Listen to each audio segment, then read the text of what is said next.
یه لحظه خمشید رو صندلی جلو رو ببینی. من؟ بله.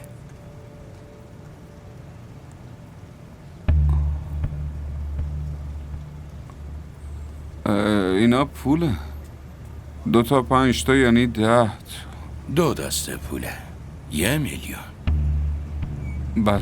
برای شما آوردم. برای من؟ بله. شنیدم خانمتون دلش میخواد ماشین داشته باشه. نه یعنی بله. شما که میدونید تو همه خونه از این حرفا هست. منم دلم میخواد همه چی داشته باشم ولی همه چی که نمیشه. یکی ماشین داره و یکی هم عشق. شما برای چی پشت پا میزنی به فرصتات؟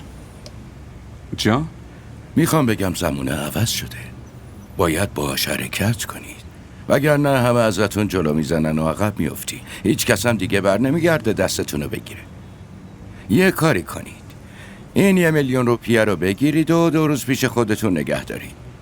بعدش بهم پس بدین یا اصلا همین الان به خانومتون زنگ بزنین. زود باشین. نه بهش چیزی نمیگم. چرا؟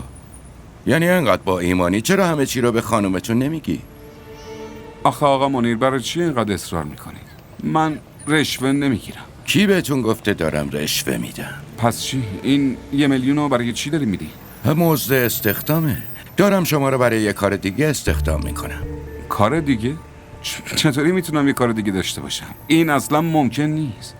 از 8 صبح تا 4 عصر اینجا کار میکنم بعد کی بیام پیش شما؟ حالا مگه گفتم بیاین؟ فقط کارتون رو بکنید، حقوقتون هم بگیرید. خب چه کاری هست؟ از کار نپرسین. بگین حقوقش چقدره. چقدره؟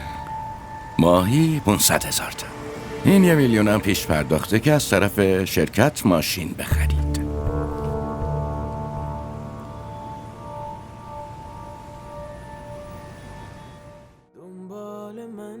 همراه ما باشید و فراموش نکنید که سابسکرایب کنید تا بهترین سریال ها را با دوبله فارسی از تلویزیون دیدی تیوی تماشا کنید.